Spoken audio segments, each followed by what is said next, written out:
Tonight, our metropolitan area and the whole world mourns the death of 43-year-old movie actress Natalie Wood. Welcome to Ms. Mojo, and today we're looking at 20 famous people who tragically died while filming. It will be some time before we know for sure what killed 33-year-old Chris Farley, one of America's best-known combined actors and comedians. For this list, we'll be looking at celebrities who passed away during the filming of a movie or TV show. Do you remember where you were when you heard the news? Let us know in the comments. John Ritter, 8 Simple Rules.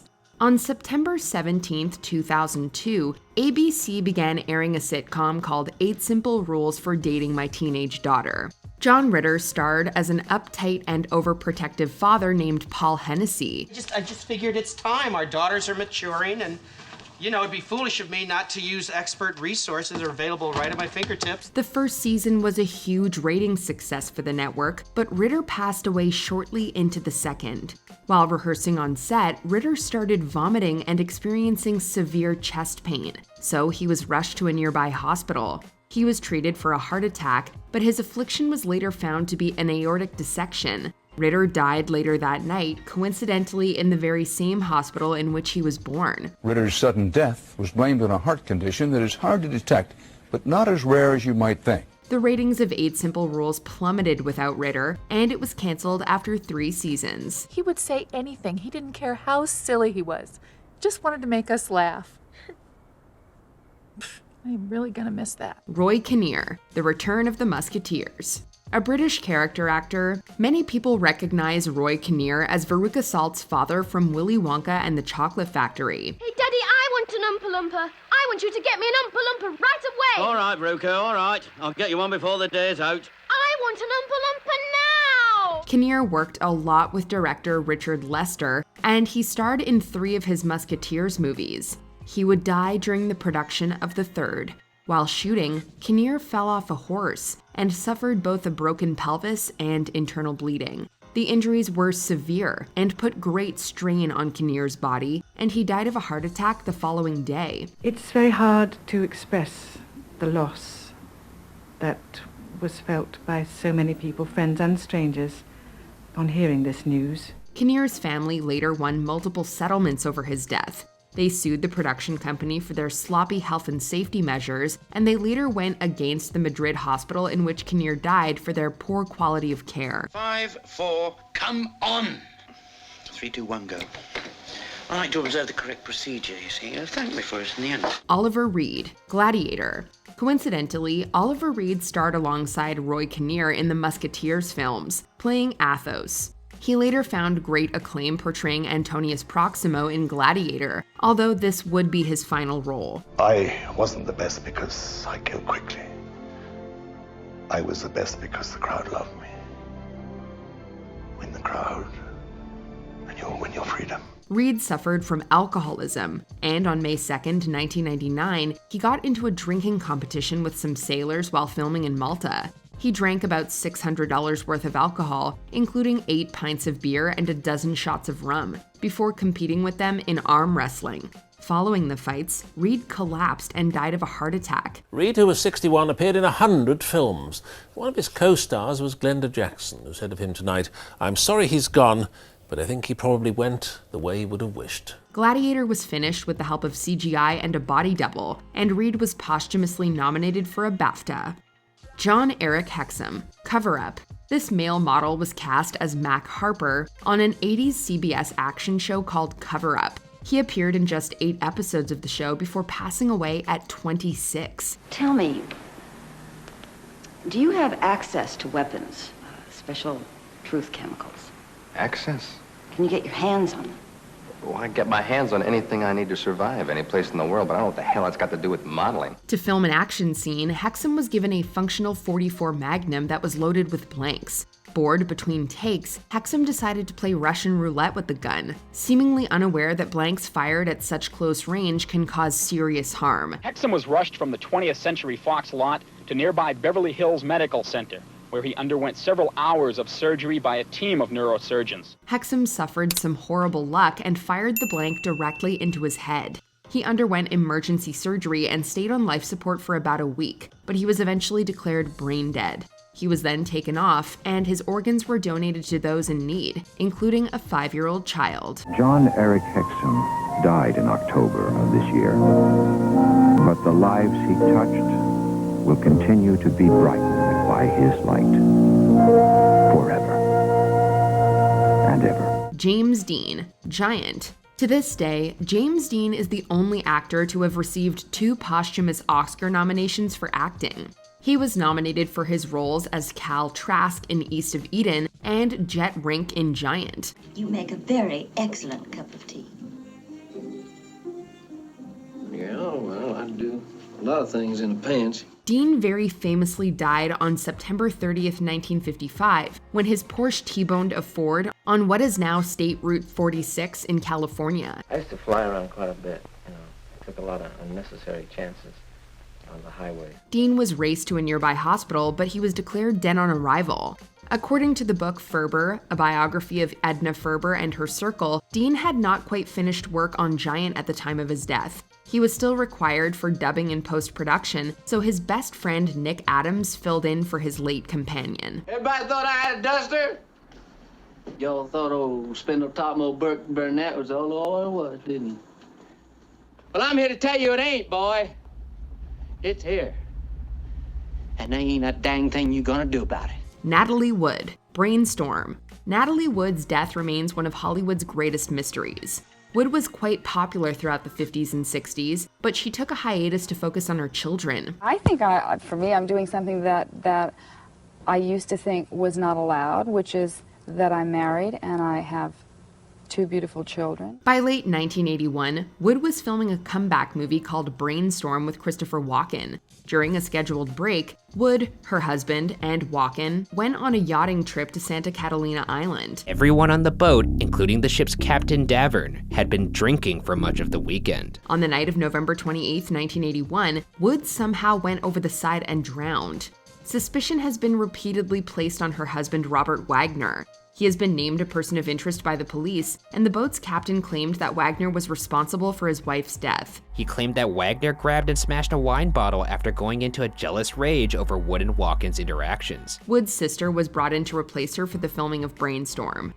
John Candy, Wagons East. In 1994, legendary funny man John Candy was filming a movie called Wagons East in Mexico when he died of a heart attack in his sleep. I guess a lot of things change in 20 years. Candy was notoriously unhealthy through much of his professional life. He continuously struggled with his weight and tended to binge eat. He was also a very heavy smoker and drinker, and he was known to have a substance use disorder. It all took a toll on his body, and he passed away at just 43. He was the sweetest man. I was so lucky to work with him. So lucky. It will be sad because he will be missed. Candy had finished most of his scenes for Wagons East, and those that weren't were completed with the help of a body double and some clever editing. Aaliyah, The Matrix Reloaded. Known as the Princess of R&B, Aaliyah saw great success throughout the 90s and early 2000s.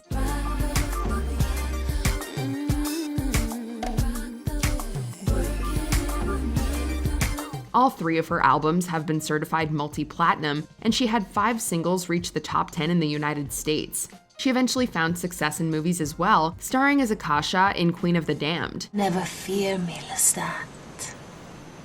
All your wishes have come true. At the time of her death, Aaliyah was filming scenes for The Matrix Reloaded, as she had been cast as a character named Z. Tragically, Aaliyah died in a plane crash on the night of August 25, 2001. Along with 8 passengers, Aaliyah, a young Brooklyn native and a talented singer and actress. Aaliyah's footage was cut from The Matrix Reloaded, and the character of Z was recast with Nona Gay in the role. Chris Farley, Shrek. Like John Candy, Chris Farley did not take care of himself, and it led to a premature death at just 33. I'll turn this damn bus around. That'll end your precious little field trip pretty damn quick, huh? Farley was a very heavy drinker and also used substances. By 1997, the year that Farley would die, his declining health was obvious to all. He was not only finding it difficult to perform, but he physically looked sick and grew exhausted easily. Well, yes. You might say that I enjoy chocolate. Well, then feast your eyes on this little baby right here. How do you like this one? This was especially evident when he hosted Saturday Night Live on October 25th. He was dead 2 months later, the result of a highly dangerous combination of multiple substances. He was very religious. I don't know if you know that or not. He often went to Mass. Chris had so many demons, and he couldn't fight them. At the time, Farley was nearly finished work on Shrek. Upon his death, Mike Myers was brought in as a replacement and re-recorded nearly the entire movie. Vic Morrow, Twilight Zone the movie.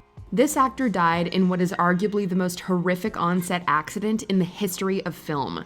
Morrow was shooting Twilight Zone the movie with two young actors named Micah Yin Lei and Renee Shin-Yi Chen. The scene was very elaborate.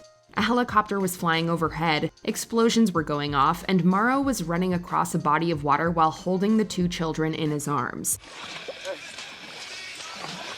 A pyrotechnic went off and damaged the helicopter, causing it to spiral out of control. It quickly plummeted to the ground and landed right on top of the actors. Set was closed down immediately after the accident, with the parents of the two children being rushed to a nearby hospital.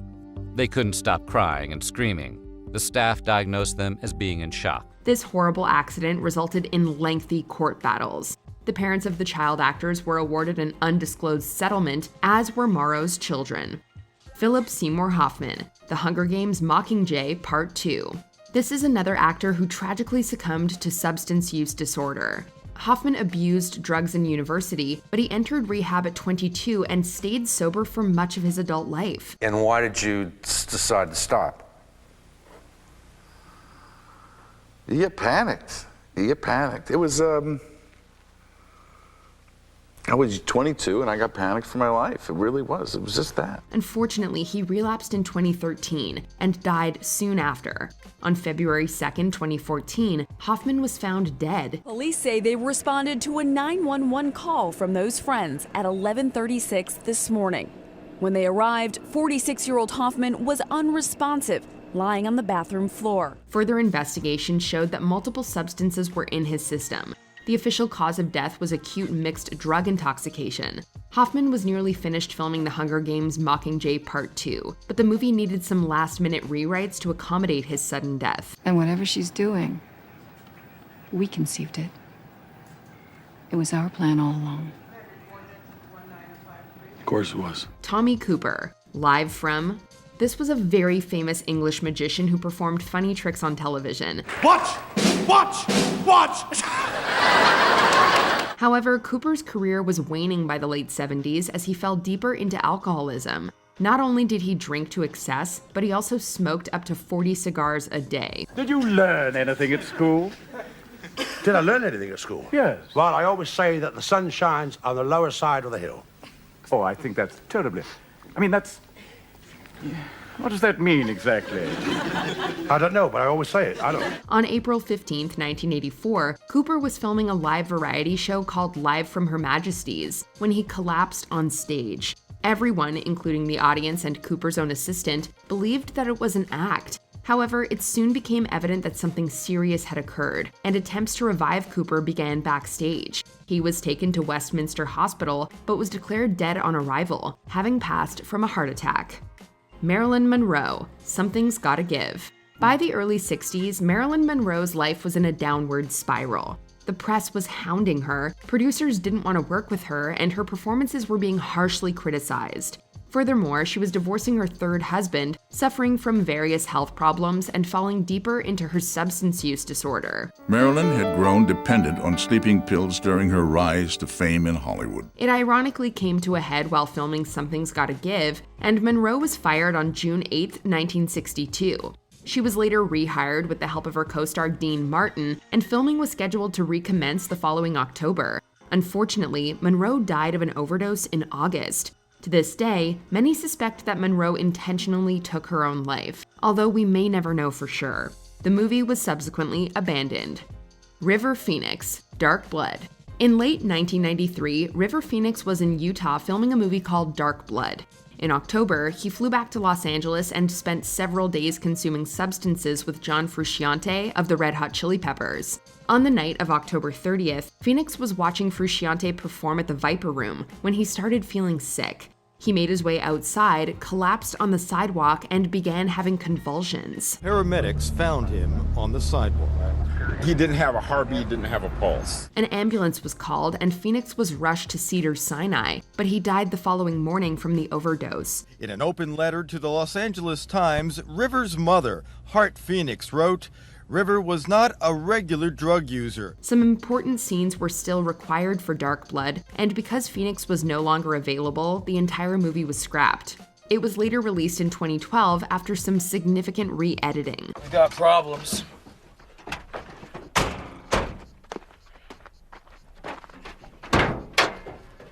Bruce Lee, Game of Death. Shortly before his death, Bruce Lee was diagnosed with a cerebral edema, which is an accumulation of fluid in the brain. On July 20th, 1973, Lee was suffering from a headache and was given painkillers by a colleague. He then went to lie down for a nap and never woke up. Betty called Raymond back at the restaurant in hysterics. She couldn't wake him up. It was later theorized that Lee died from an allergic reaction to an ingredient in the painkiller, which exacerbated the cerebral edema. It may have also been exacerbated by heat stroke, as Lee had the sweat glands removed from his armpits. At the time, Lee was working on a movie called Game of Death. This was released 5 years later, with two martial arts experts crudely and quite obviously standing in for Lee. Paul Walker, Furious 7. The final scene of Furious 7 is iconic, with Dominic Toretto happily seeing off Brian O'Connor. Hey, thought you could leave without saying goodbye. This wasn't just Dom bidding farewell to Brian, it was also Vin Diesel, and the entire world for that matter, saying goodbye to Paul Walker. In the middle of filming, Walker and his friend Roger Rodas died in a horrible car crash in Santa Clarita, California. The driver, Walker's friend, Roger Rodas, was a pro racer with championship titles to his name. The decision was made to continue filming without Walker and to retire his character in a show of respect. Actor John Brotherton and Walker's brothers Caleb and Cody stood in for the late actor, and his face was superimposed over their bodies. You'll always be with me. And you'll always be my brother. Owen Hart, Over the Edge. It was May 23, 1999, and 16,000 people were sitting in Kansas City's Kemper Arena for a wrestling event called Over the Edge. Thousands more were watching at home. The event plays to a sold-out crowd and airs live to hundreds of thousands at home. The Undertaker and Stone Cold Steve Austin were headlining the main event. Owen Hart was also scheduled to fight The Godfather for the Intercontinental Championship. To make a dramatic entrance, Hart was being lowered into the ring from the rafters. Unfortunately, the escape mechanism was prematurely sprung, and Hart fell nearly 80 feet to his death. Canadian Owen Hart, known as the Blue Blazer, was killed performing a pre-match stunt. The accident was not broadcast on TV, but the thousands in attendance witnessed the fall. Hart was taken to the hospital and the show controversially continued. The audience was never informed of Hart's death. Here's a vibrant guy that died unnecessarily before he could ever get to the peak of his career. Brandon Lee, The Crow. Even those who don't believe in curses might think twice after hearing about the Lee family. Do you know someone named T-Bird? He had a friend who shouldn't have played with knives. Like the coat? Brandon Lee was 8 years old when his father Bruce died at the age of 32. Brandon would be even younger when he went, being just 28. Lee followed in his father's footsteps and started working in the film industry. He landed the role as the titular character in Alex Proyas' The Crow, and it was while filming this movie that he would die. While filming a violent scene, Lee was shot in the abdomen with a dummy bullet that had been lodged in the prop gun. It was here at the Carol Co. Studios in Wilmington, North Carolina, that actor Brandon Lee was filming The Crow. Ironically, the film is about a man who dies and comes back to life to avenge his death. He was taken to a nearby hospital, but died after 6 hours of surgery. I have something to give you. I don't want it anymore. 30 hours of pain. Steve Irwin, Ocean's Deadliest. Steve Irwin was unlike any other zookeeper or TV personality. He had a certain charm and enthusiasm about him that garnered the attention of millions, and he quickly became the world's most popular wildlife expert. My fondest memories are of catching crocodiles, and during the 80s I was up on my own with my little dog Suey, capturing some wild crocodiles. But his dangerous line of work would eventually get the best of him. While filming a documentary called Ocean's Deadliest, Irwin was pierced in the heart by a stingray and quickly bled to death. It's reported the environmentalist was killed after being stabbed by a stingray barb in the chest while filming an underwater documentary on the Great Barrier Reef. The documentary was finished without Irwin and aired in January 2007. That was after an estimated 300 million people watched his memorial service at the Australia Zoo. In everything he did, he was direct, he was genuine, and oh so Australian, and that is what we loved so much about him. Before we continue, be sure to subscribe to our channel and ring the bell to get notified about our latest videos. You have the option to be notified for occasional videos or all of them. If you're on your phone, make sure you go into your settings and switch on notifications. Heath Ledger, the Imaginarium of Dr. Parnassus. According to Heath Ledger's former partner Michelle Williams, Ledger frequently had trouble with insomnia. I know why you choose to have your little group therapy sessions in broad daylight. I know why you're afraid to go out at night. While filming his final movie, The Imaginarium of Dr. Parnassus, Ledger complained about his lack of sleep to his co-star Christopher Plummer. To deal with the insomnia, Ledger started misusing pills. In the afternoon of January 22, 2008, Ledger was found dead in his Soho apartment. It was 9 years ago, 28-year-old actor Heath Ledger died of an accidental prescription drug overdose. A toxicological analysis found multiple drugs in his system, and his death was ruled an accidental overdose of prescription medication. 3 friends of Ledger, Johnny Depp, Colin Farrell, and Jude Law, were brought in to replace his character in the Imaginarium of Dr. Parnassus. They played alternate versions of Ledger's character as he travels through magical realms. Can I ask you a question? Do you dream? Or should I say, can you put a price on your dreams?